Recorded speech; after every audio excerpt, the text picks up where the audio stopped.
Bonjour à tout le monde. Donc, on va passer aujourd'hui au dimensionnement des tableaux électriques moyenne tension HTA. Donc, je commence tout d'abord par le rôle du tableau électrique HTA dans un poste MTBT. Donc, le tableau MT il a pour rôle la réception de l'énergie depuis le réseau de distribution HTA et les câbles HTA. La répartition de l'énergie sur les consommateurs, à savoir les transformateurs HTA PT et le moteur HTA.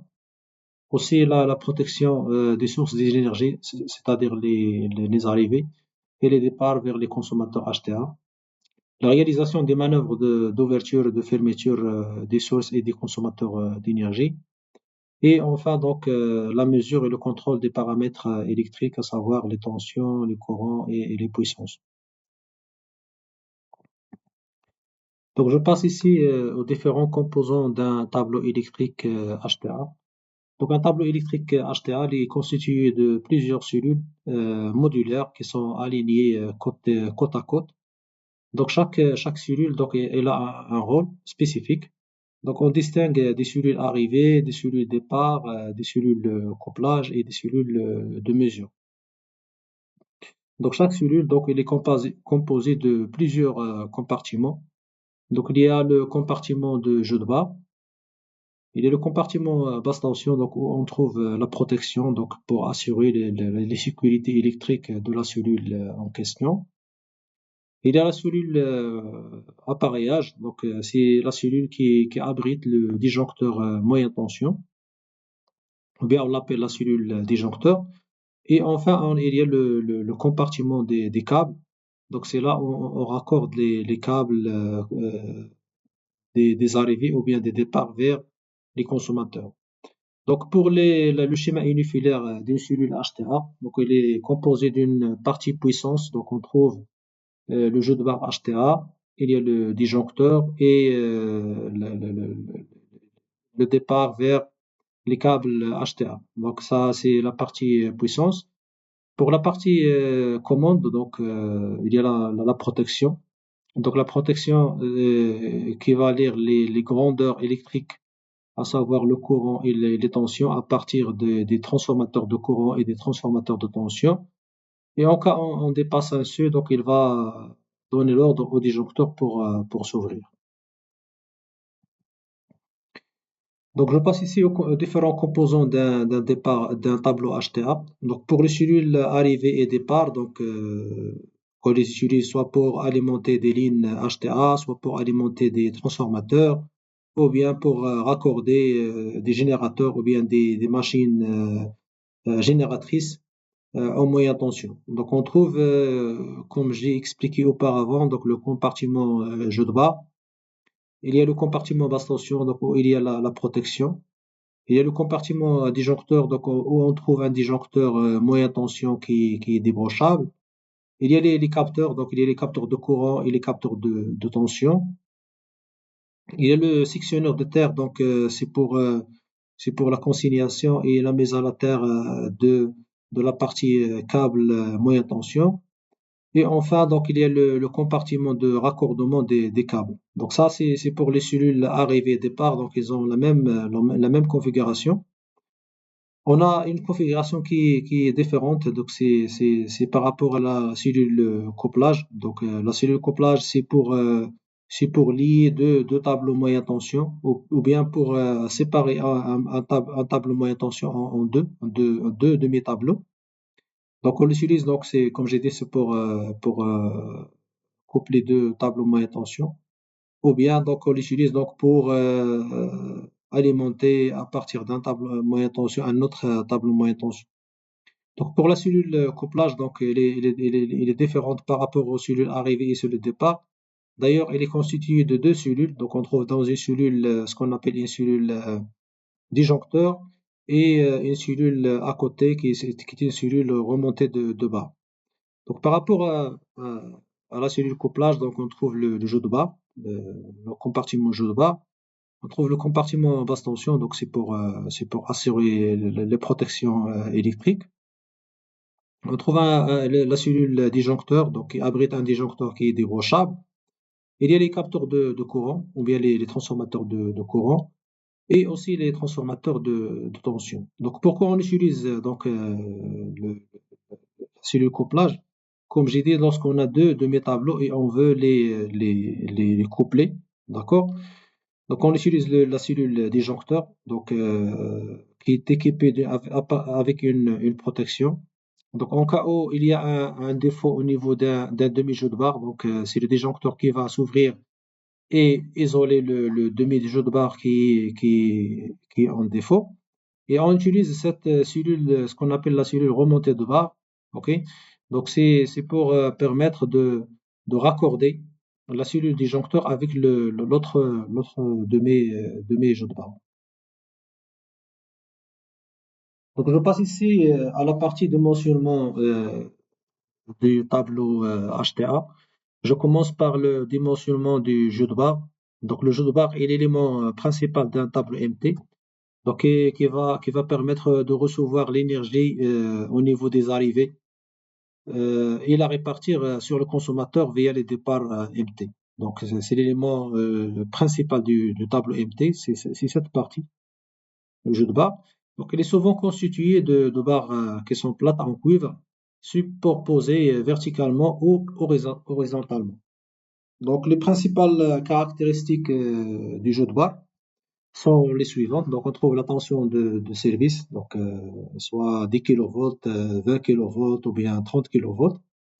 Il y a aussi le courant nominal du jeu de barre, donc c'est le courant qui peut supporter le jeu de barre en régime continu. Aussi le régime de neutre qu'on peut utiliser avec ce jeu de barre. Par exemple, ici c'est le régime IT, la fréquence assignée.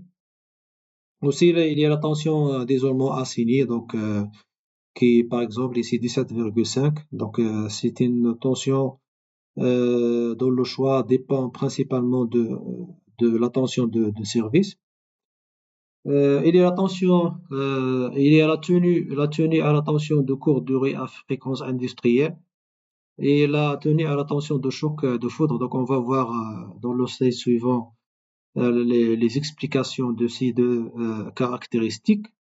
Il y a aussi le courant de courte durée admissible. C'est le courant de court-circuit que peut supporter le jeu de barre. Et enfin, il y a la valeur crête du courant admissible assigné. Donc, c'est quelle est la valeur maximale du courant de court-circuit qu'il peut supporter ce jeu de barre. Les caractéristiques du jeu de barre HTA.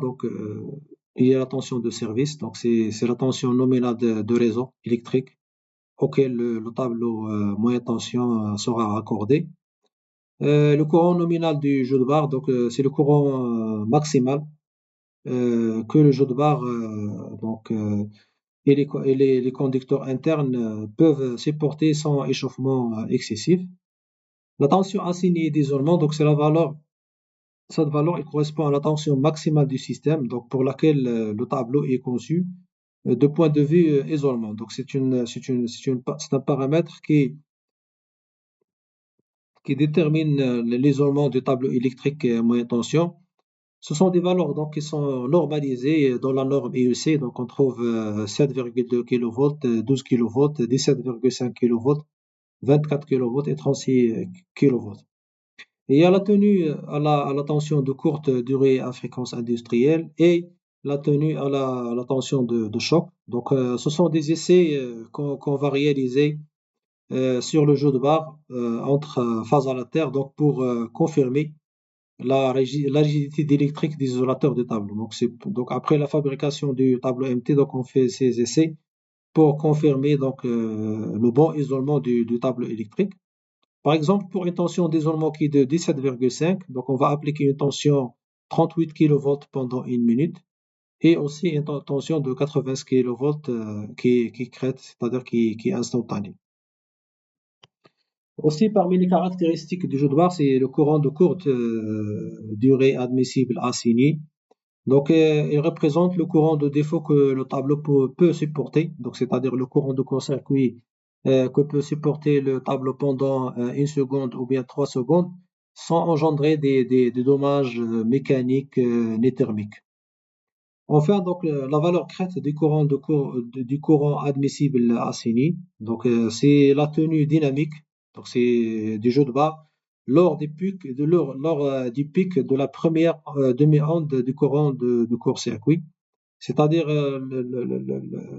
lorsque le courant de court-circuit il apparaît, donc il y a un régime, qu'est-ce qu'on appelle le régime dynamique, le courant peut atteindre 2,5 fois le courant de court-circuit en régime permanent. Donc on va voir ça dans la partie, dans les slides suivants en plus de détails. Donc après le dimensionnement donc du jeu de barre, donc on va passer le dimensionnement du disjoncteur HTA.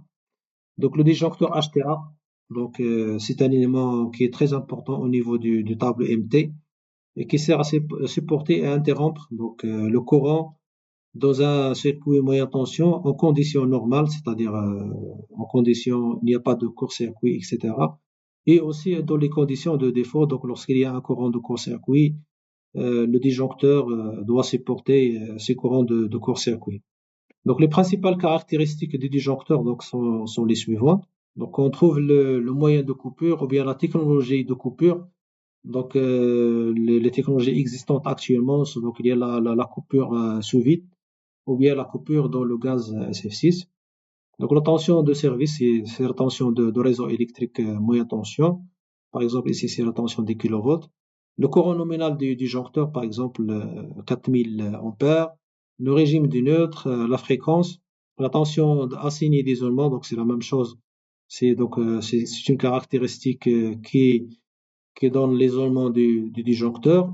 Il y a aussi le pouvoir de coupure. Donc, par exemple, le pouvoir de coupure, c'est 40 kA. C'est-à-dire que en cas de court-circuit, donc le disjoncteur peut supporter des courants de court-circuit au régime permanent jusqu'à 40 kA et il peut s'ouvrir le disjoncteur sur ces courants de court-circuit. Et elle a tenu à la tension de courte durée à fréquence industrielle et la tenue à la tension de choc de foudre. Donc, ce sont des essais, donc, comme j'ai dit, qu'on fait sur le disjoncteur après sa fabrication, donc pour confirmer le bon isolement du disjoncteur. Il y a le courant de courte durée admissible assigné. Là, donc on ajoute, c'est un courant de court-circuit de 40 kA pendant combien de temps? Donc pendant par exemple ici 3 secondes. Il a la valeur crête du courant admissible assigné, donc qui est 125 kA. Donc lorsqu'on va fermer le disjoncteur sur un défaut électrique, donc en régime transitoire ou bien en régime dynamique, donc le courant de défaut peut supporter le disjoncteur, c'est 125 kA. Il y a aussi la séquence ouverture-fermeture du disjoncteur. Donc, c'est dans le cas où on utilise le réenclencheur dans les réseaux électriques moyenne tension. Donc, par exemple, ici, on a disjoncteur ouvert pendant 0,3 secondes, donc on peut le fermer et le disjoncteur peut s'ouvrir. On doit attendre jusqu'à 15 secondes donc pour fermer le disjoncteur et puis s'ouvrir. Donc on va voir cette séquence, l'explication de cette séquence dans les slides suivants avec plus de détails. Le nombre de manœuvres, donc c'est une caractéristique qui est donnée par le constructeur, donc qui caractérise la durée de vie. Par exemple, le nombre de manœuvres, c'est 10 000 manœuvres. Et enfin, donc la tension de commande, donc c'est la tension avec laquelle on va commander le disjoncteur pour ouvrir et fermer le disjoncteur. Donc, comme j'ai dit, donc les caractéristiques, les principales caractéristiques du disjoncteur HTA, donc c'est le moyen de coupure. Et le moyen de coupure, donc c'est une technologie qu'on utilise donc pour éteindre l'arc électrique qui se forme entre les contacts au moment de l'ouverture du disjoncteur. Donc, comme j'ai dit, donc il y a la technologie à vide et la technologie à gaz SF6. Donc, le pouvoir de coupure, donc c'est le pouvoir de coupure ou le courant de coupure assigné. Donc, généralement, donc c'est noté EK et le courant maximal de court-circuit que le disjoncteur peut interrompre. Donc, en toute sécurité, sans destruction à sa tension nominale. Il y a aussi la séquence, donc c'est la succession donc, des ouvertures et des fermetures que le disjoncteur peut effectuer, donc sans défaillance ni perte de performance, donc ni perte de performance. Selon la norme IEC, donc par exemple ce disjoncteur, donc on a la séquence ouvert, 0,3 secondes, ouvert, fermé, ouvert, 15 secondes, on doit attendre 15 secondes pour que le disjoncteur soit fermé et ensuite ouvert. Donc 0,3 secondes, c'est le temps d'isolement. Donc lorsqu'on coupe un courant de court-circuit, donc le gaz qui est à l'intérieur, donc il perd ses caractéristiques d'étouffement. Donc on doit attendre 0,3 secondes donc pour récupérer les caractéristiques d'étouffement du gaz. Et 15 secondes, donc c'est le temps de chargement de ressort, d'ouverture et de fermeture de disjoncteur. Donc là, les disjoncteurs ils sont équipés avec des moteurs électriques qui vont armer des ressorts. Donc le temps d'armer ces ressorts, on doit attendre 15 secondes pour que le disjoncteur soit prêt pour une manœuvre d'ouverture et de fermeture. Le nombre de manœuvres, donc c'est le nombre total d'ouverture et de fermeture que le disjoncteur peut effectuer sans révision en fin de vie. Donc c'est le nombre de manœuvres qui garantit un bon fonctionnement du disjoncteur. Et enfin, la tension de commande, donc c'est la tension électrique utilisée pour actionner le mécanisme d'ouverture et de fermeture du disjoncteur. Ce sont généralement des bobines de déclenchement et des bobines d'enclenchement. Donc je passe ici à la partie courant de court-circuit ou bien les courants de court-circuit qui sont admissibles par le disjoncteur. Il y a tout d'abord la valeur de crête du courant admissible assigné, c'est-à-dire dans le régime transitoire.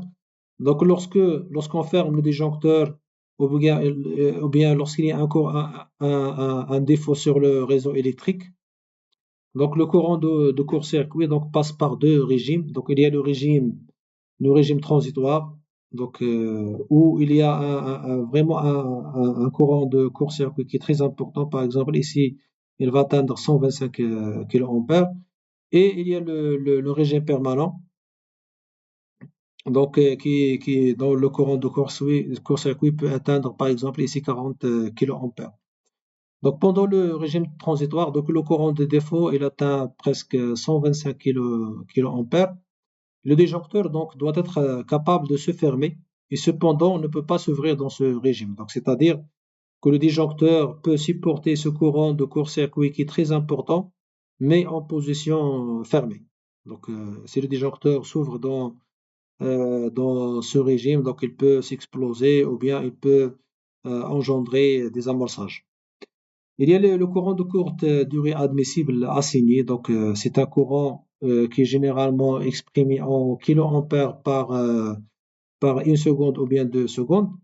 Il s'agit ici du régime permanent de défaut. Donc le courant de défaut baisse à 50 kA par exemple, et le disjoncteur peut s'ouvrir dans ce régime. Donc c'est le pouvoir de coupure du disjoncteur pendant le régime permanent. Je passe ici aussi sur la partie séquence ouverture-fermeture. Donc ici, il y a le disjoncteur, il est en position fermée, donc il peut s'ouvrir.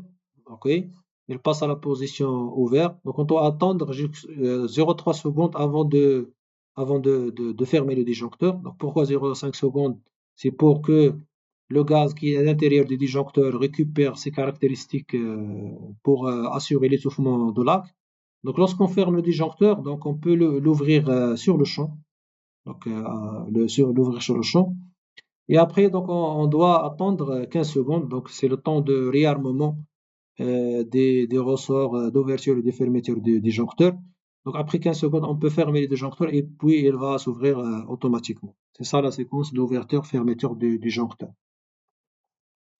Donc, après le dimensionnement donc, du jeu de barre et du disjoncteur HTA, donc on va passer ici au dimensionnement du transformateur de courant. Donc le transformateur de courant, il sera à réduire le courant primaire, donc qui se trouve au niveau de la partie puissance, qui est généralement en kiloampères, en un courant secondaire normalisé. Donc généralement, ils sont normalisés à 1 ampère ou bien à 5 ampères. C'est pour permettre la mesure, le comptage et le comptage d'énergie et la protection. Donc, les principales caractéristiques d'un transformateur de courant sont les suivantes. Donc, il y a la tension assignée. Donc, par exemple, la tension assignée d'isolement, c'est 17,5 kV. La tension de tenue à fréquence industrielle et la tension de tenue au choc. Donc, c'est la même chose pour le disjoncteur et pour le tableau MT. Il a le calibre le calibre secondaire. Donc, par exemple, ici, il y a un calibre 1 ampère, comme on peut trouver un calibre de 5 ampères.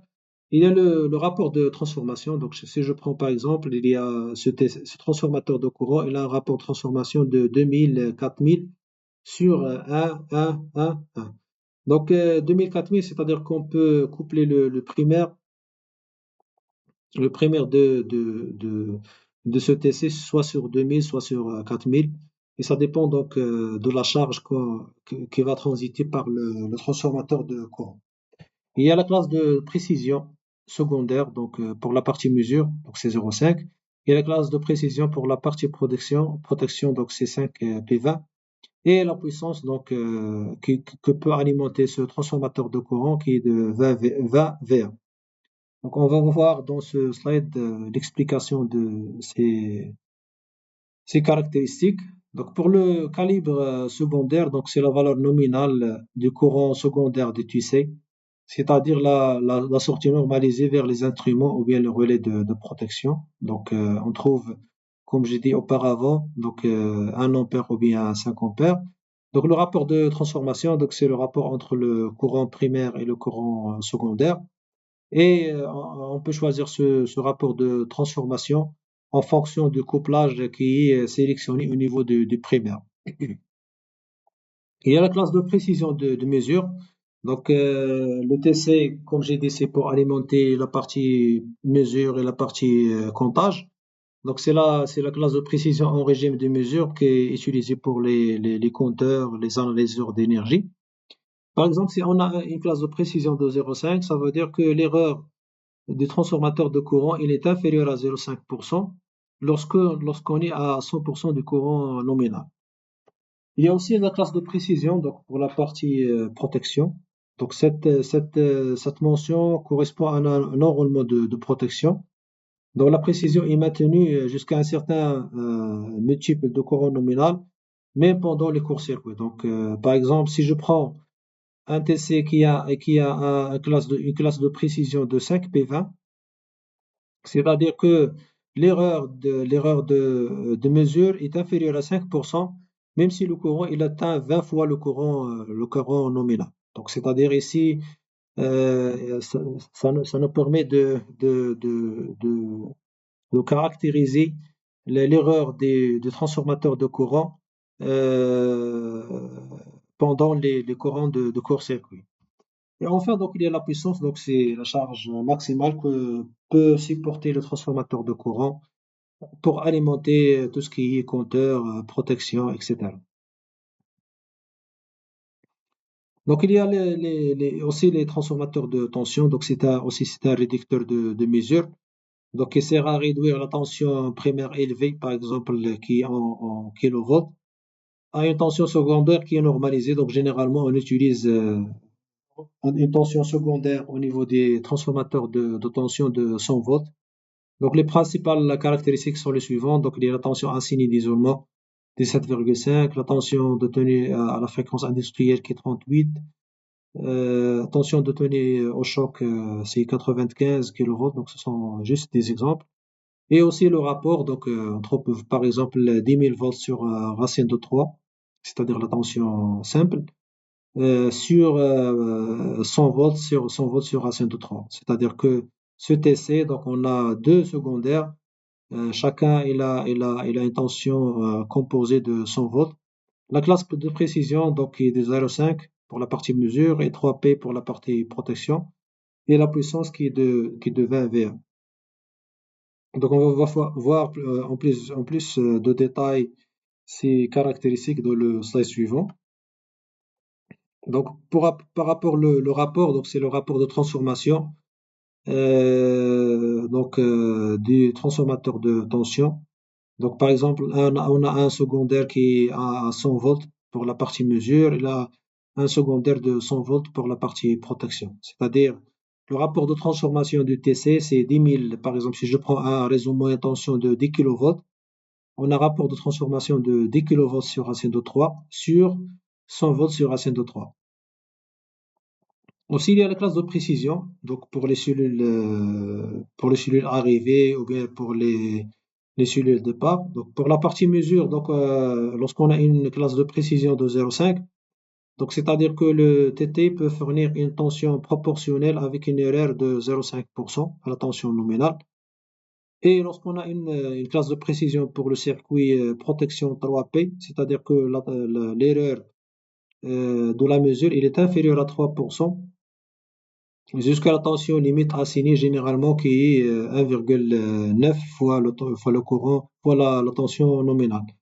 Et enfin, donc, il y a la puissance, donc là, c'est la charge maximale que le TT peut alimenter à sa tension nominale, tout en respectant sa classe de précision. Je passe ici à la partie dimensionnement des relais de protection. Donc, c'est la partie commande de la cellule moyen tension. Donc, le relais de protection, donc, il surveille en permanence le réseau électrique. Donc, il détecte, donc, moyennant la surveillance des courants et de tension, détecte les défauts électriques. Donc, en cas où on dépasse les seuils, ce qu'on appelle les seuils, ou bien les réglages qui sont paramétrés au niveau du relais de protection. Donc, on commande le disjoncteur pour ouvrir les équipements, pour protéger les équipements et les personnes.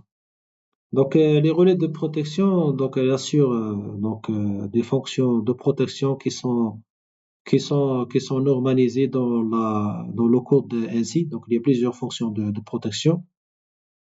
Donc, avant d'aborder les fonctions de protection, donc je commence par la chaîne, ce qu'on appelle la chaîne de protection. Donc, la chaîne de protection, elle est composée des relais de protection. Donc, ce relais de protection, il surveille les paramètres électriques, courant et tension qui sont mesurés par les transformateurs de courant et les transformateurs de tension. Et il agit sur le disjoncteur en cas où il y a un dépassement des courants et des tensions. Et bien sûr, ce relais de protection, donc, il nécessite des auxiliaires, ce qu'on appelle les chargeurs, les onduleurs, donc pour actionner le disjoncteur en position ouverture et fermeture. Donc, comme j'ai dit, le relais de protection, il assure plusieurs fonctions de protection. Donc, il y a la surcharge, maximum de courant de phase et de terre instantané. Donc, leur code ainsi c'est 50 et 50N. Maximum de courant de phase et le maximum de courant de terre temporisé, c'est 51P et 51N, 51G. La protection contre le sous-tension et les surtensions, la protection contre le déséquilibre ou bien le maximum de composantes inverses, c'est la fonction NC46. La surveillance du circuit de déclenchement du disjoncteur, donc c'est la fonction 50BF. La protection contre minimum, maximum de fréquence, 81L et 81H. Et enfin, le contrôle de synchronisme, donc, qui est la fonction 25. Donc, je passe ici au choix du tableau électrique HTA. Donc, on a les données d'entrée suivantes. Donc, on a spécifié dans le cahier de charge, donc savoir la tension d'alimentation qui est de 10 kV, la charge en transité qui est de 255 ampères, et le courant de court-circuit en amont du tableau MT qui est de 25 kA. Donc, je commence par la tension de la source MT qui est de 10 kV. Donc, on va choisir un tableau moyenne tension dont la tension de service qui est égale à la tension de réseau électrique et moyenne tension des 10 kV. Ensuite, donc, on va choisir la tension d'assignée d'isolement. Donc, cette valeur, il doit être supérieur et égal à 1,2 fois la tension de service, c'est-à-dire supérieur et égal à 12 kV. Et ce sont des valeurs donc qui sont normalisées. Donc, les tensions d'isolement des tables MT sont normalisées dans la norme EEC. Donc, on trouve des tensions d'isolement de 3,6 kV, 7,2, 12, 17,5, 24 et 36. Donc pour le cas de ce tableau moyenne tension de 10 kV, donc on va choisir une tension d'isolement minimale qui est de 12 kV. Et donc par rapport à la tenue à la tension de courte durée à fréquence industrielle, donc on va choisir 28 kV. Et la tenue à la tension de choc de foudre, donc c'est 75 kV. Donc déjà la norme IEC, donc pour chaque niveau de tension d'isolement, par exemple le 12 kV, donc il exige de faire les essais à 28 kV et 75 kV. Donc après la fabrication du tableau moyenne tension, afin de s'assurer de son bon isolement.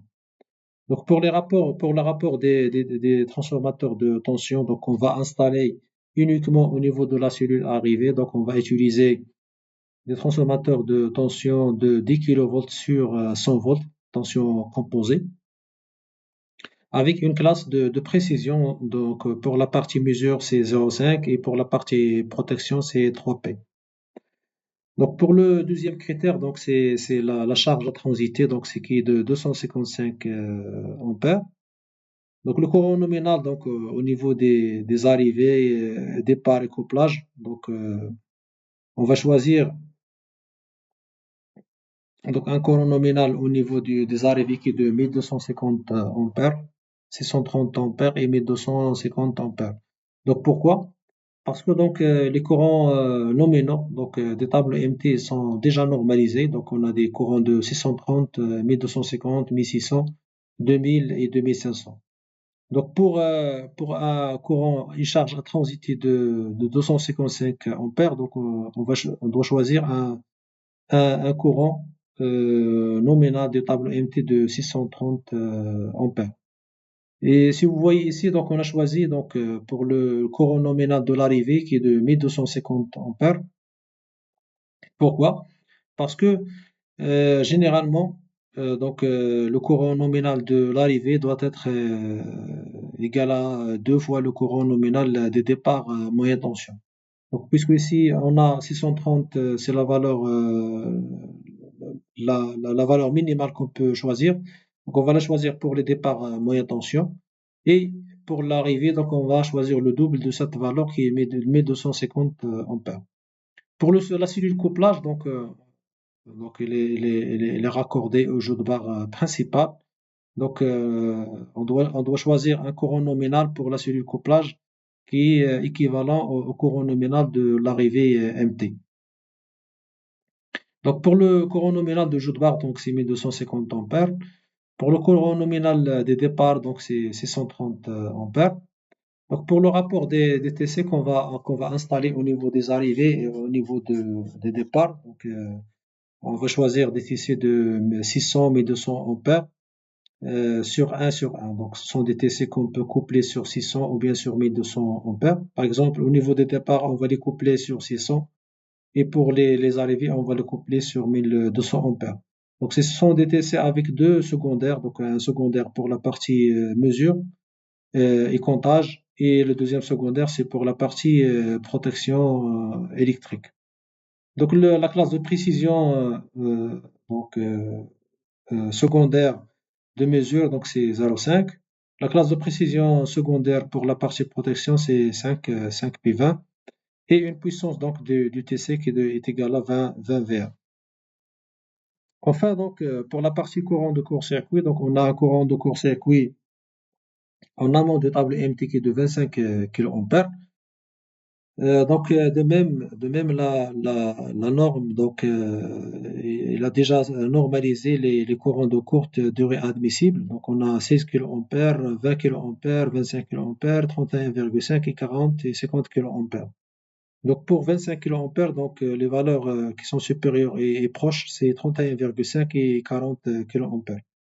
Donc pour prendre une marge de sécurité, donc on va choisir un courant de courte durée admissible assigné qui est de 40 kA pendant 3 secondes. Pour la valeur de crête du courant admissible assigné, donc il est égal à 2,5 fois le courant de courte durée admissible assigné. Donc on va choisir une valeur de 100 kA. Mais enfin, donc le pouvoir de disjoncteur de ces 40 kA.